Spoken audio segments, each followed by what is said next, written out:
you already know. You've known for a while. The question was never whether the decision was right. The question was whether you were going to trust yourself enough to let it hold. Hi, I'm Tami, an executive leadership strategist and advisor, and this is a Leader's Purpose podcast. You're sitting in a seat where the decisions you make are visible, impactful, and felt by everyone around you.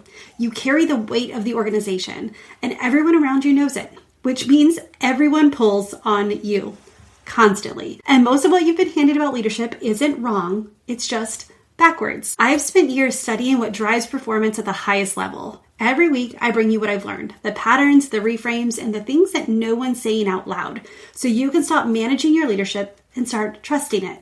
You already have what it takes, and this is where you get to remember that. Let's do this. Before we get into it, if you've been listening and you're ready to go a little deeper, I have a private audio series called The Invisible Weight.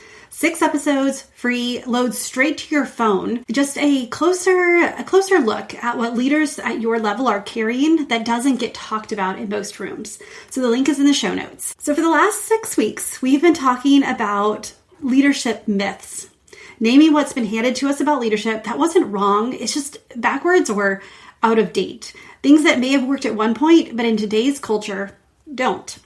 And here's what I noticed. The leaders who resonated most with the series were not the ones that were looking for what was broken. They're the ones ready to stop managing around something that they've already outgrown. So this series goes somewhere different.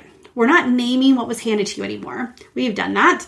We're going to talk about what's already in you, the wiring you've been second guessing, the instincts you've been editing or muffling, and the decisions that settled before you gave yourself permission to trust them.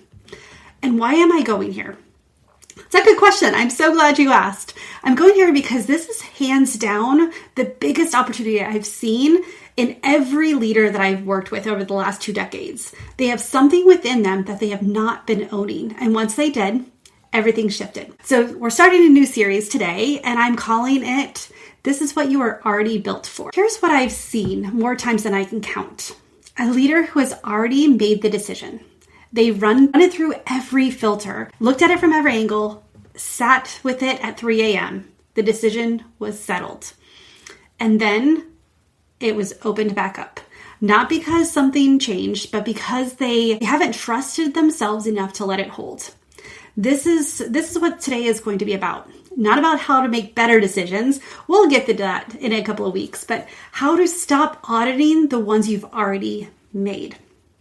So I want to tell you about a leader I know. I figured this is the best way to start to bring it to life a little bit. So this leader, he built something from nothing. Creative, strong, driven. He is an entrepreneur at heart. He's a leader at heart. He loved his business the way you would love something that you fought for. He loved his business. He grew it from just him and one helper to now when he got big enough to need a real team, he built one.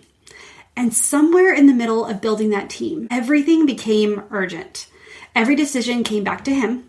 Every fire needed to be put out by him. Every day started full and ended fuller. He told me once, I can't slow down to build systems. There are too many fires. And I understood that. I really did. Because when you're in it, when everything is urgent and important at the same time, slowing down feels like losing ground. It feels irresponsible. You have obligations. You feel like you're letting people down. You have your team and you have your customers and you have your overhead. And it feels the opposite of what you've got here. Here's what it was costing him. He didn't have any free time. He was taking calls first thing in the morning and until late at night. It was costing him his peace. And eventually, the thing that hurt the most is he stopped loving his business. The thing he fought for, the thing he built from nothing, he stopped loving it. And here's what I want you to hear. He didn't lose his love for the business because it got hard. He was not afraid of hard work, and I know that you're not either. He lost it because he was making the same decisions over and over. Not because they hadn't been made, but because he hasn't trusted them enough to let them hold.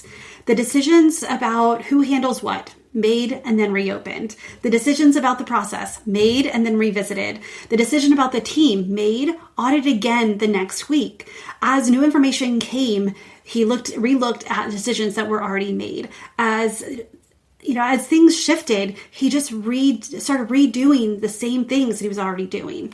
And when a decision didn't hold, when it doesn't hold, it doesn't disappear. It just keeps coming back and brings everything with it. The doubt, the second guessing, and the weight of not knowing if you can trust your own read on the situation. That is the exhausting, in a way that is, this exhausting feeling, that in a way that a good night's sleep can't and won't fix. And the most disorienting part is you're really excellent at what you do. Your read on situations are usually right, and you've made the hard calls before, and they've held. So why does this one keep coming back? Because the decision wasn't the problem. The trust was. Not the trust in the team. He had the team and he built the team. Not in the process. They started to build the process, but it was the trust in yourself, deep in your knower, that the read on the room that settled before you gave it permission to. The deep in the knower of, if I get this wrong, a lot of people are going to be affected. We talked in the intro, I talked about how your decisions are visible, they're impactful, and they're felt by everyone in the organization, which means there's a lot of pressure added to it. So your body that made that call before your brain finished building the case. And it's not a flaw. This is a wiring. It's survival. This is what our brain was supposed to do. This is how this is the instincts. The question was never whether you're going to keep auditing the question is whether you're going to keep auditing what you've already settled and let it hold. So here is what I want for you. I want you to be able to walk into a week where decisions you made last week are still standing. Not because you defended them, not because nothing came up, not because you didn't get more information, because we all know information keeps coming, but because they held and because you let them hold. I want you to have your evenings back. I want you to have your weekends back. I want you to have mornings that start off slower, not because the work got lighter, because you stopped carrying the weight that had already been set down. That leader I told you about, when he finally got a clear read on what was routing back to him and why, it didn't change his business overnight, though we wish it would, but let me tell you what it did change.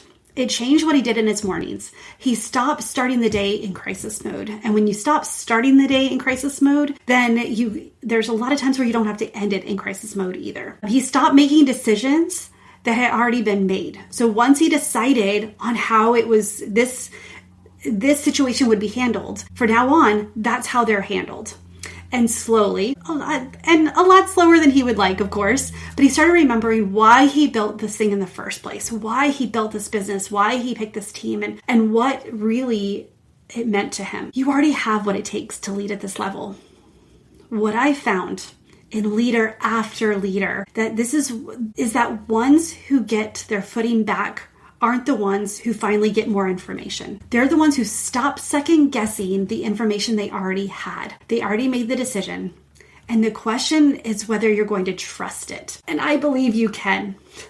If something in this episode landed, if you recognize that feeling of a decision that keeps coming back to you, I want to invite you to sit with one question this week. What have you already decided that you keep reopening? Not because it was wrong, because you haven't let yourself trust it yet.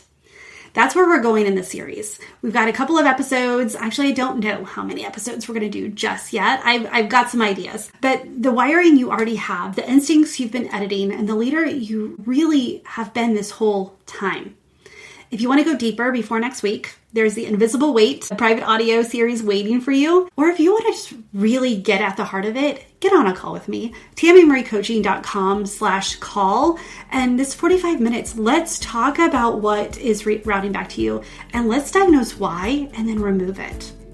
All right, friend, I can't wait to see you next week. I hope you like the series as much as I do. And, well, you already have what it takes. It's time that we start trusting it. All right, bye for now.